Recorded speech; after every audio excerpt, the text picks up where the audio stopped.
My name is Jay Malone, and I'm the Political and Communications Director at the Texas Gulf Coast Area Labor Federation in Houston. I like the work that Progress Texas does to communicate a different vision for Texas, to recognize the problems with the way that our state is governed currently, and how we can do better to make Texas a state that works for everyone. It's Thursday, June 12th, 2025, and this is the Progress Texas Daily Dispatch, rapid response on the breaking news stories Texas progressives need to know. I'm Chris Mosier. Leading up to Saturday's national wave of No Kings rallies and protests against the Donald Trump regime, his aggressive and cruel immigration enforcement policies, and his stupid multi-million-dollar military birthday parade in D.C., in many places, protest is well underway now. From NBC News, Las Vegas police declared an unlawful assembly near that city's federal tower, which houses ICE operations last night. Spokane, Washington has declared a curfew after protests got confrontational there. Los Angeles, of course, also under partial curfew, saw over a dozen arrests last night on charges ranging from grand theft to vandalism to assaulting police officers. In Texas, what was thought might be a hot situation in San Antonio last night remained mostly calm, with a crowd of about 200 chanting peaceful protest outside the Alamo, while National Guard troops called in by Governor Abbott were observed engaging in an intense game of Uno on a table across the street. When asked why these troops appeared to have been deployed to a major Texas city with nothing to do, San Antonio Police Chief William McManus told reporters, quote, "The questions you're asking me about the National Guard, I would ask you to direct those questions to the individual who's responsible for deploying them," unquote, of course, meaning the governor.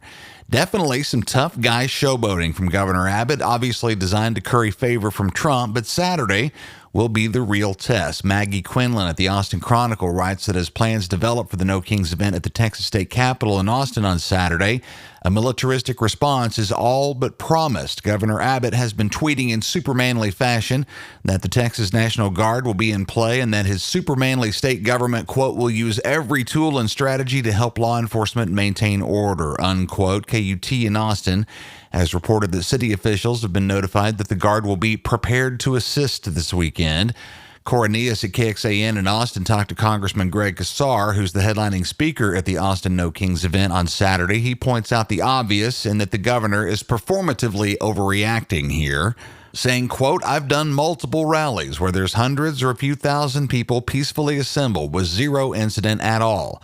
Unfortunately, right now, Trump and Abbott want to stoke chaos. They aren't just pouring gasoline onto the flames. They're starting the fire themselves and then pouring gasoline onto the fire because they want there to be division. They want to dominate the news stories by helping stoke up a confrontation or stoke up a problem," unquote. Hands-off Central Texas President Sophia Mirto says rally organizers are in fact counting on law enforcement to help them deal with instigators individually, and that her group expects all in attendance to comply with the law, making Abbott's provocation all the more unnecessary.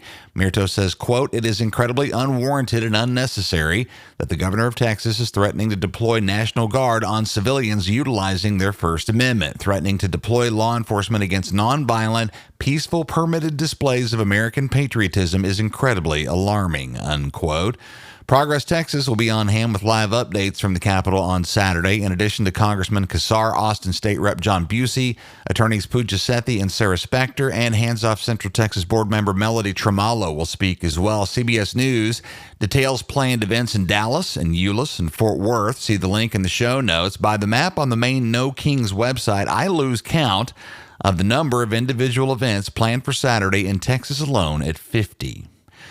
Back to the governor, and how's this for timing? Paul Wedding at WFAA in Dallas says that on Tuesday night, Abbott signed Senate Bill 2570 into law. This is the one that grants expanded immunity to police and correctional officers who use less lethal weapons like stun guns, rubber bullets, or tear gas if they reasonably believe their actions are necessary.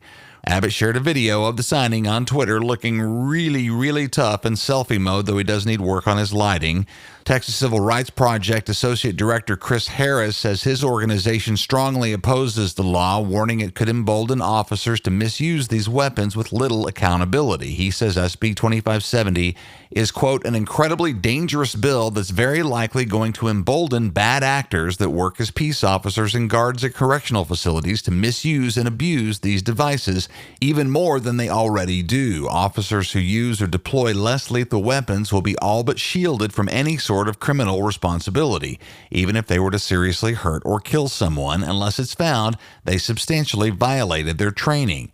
It opens up that these weapons will be used much more often for reasons that aren't immediately clear, necessitating the use of force. And then, even if harm or substantial harm or even death is caused, there will be no viable need to hold someone criminally responsible for misuse of these weapons, unquote. For example, a Dallas police officer was demoted and charged after blinding a protester in 2020 with so-called less lethal ammunition. With this new law in place, he probably would have gotten away with that. It's essentially open season in Texas as of September when this new law takes effect. And as we try to do, we must note that Democratic Senator Juan Chuy Hinojosa of McAllen voted in favor of SB 2570 on its final vote before heading to the governor's desk.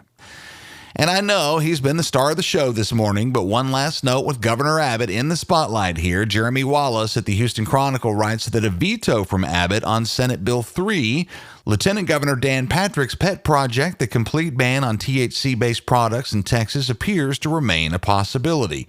Abbott says he's going to weigh both sides of the issue carefully before making a decision, which of course is presumably what the hundreds of people in the legislature have been doing since January. But hey, he's the governor.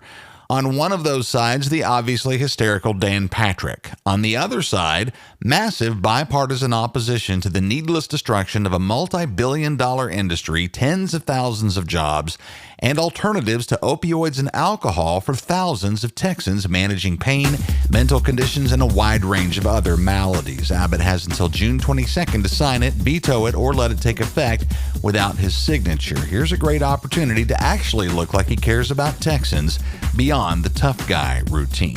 Our mission at Progress Texas is to counter the conservative disinformation machine, which is funded by oil and tech billionaires and religious right-wing activist groups, all while fact-based independent media outlets increasingly face funding threats. While access to those outlets is frequently free, as it is here at Progress Texas, it takes listener support to keep fact-based independent media going. If you've come to appreciate what we do here at Progress Texas now more than ever, we could use your support as a monthly contributor, and no amount is too small. Go to progresstexas.org/donate. Like Marta Crawford, Irene Escalante, and Lavelle Ferris all have lately. We appreciate all of you very, very much. While you're at the website, make sure and grab the merch to match your progressive values as well at our web store. You'll see Y'all Means All, Revolution, and our most popular Humans Against Ted Cruz t-shirts. They're all union printed right here in Texas.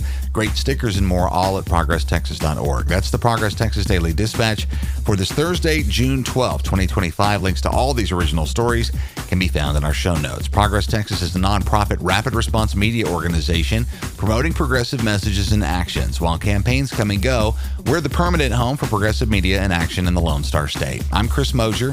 Thanks so much for listening. Have a great day. We'll see you again tomorrow morning.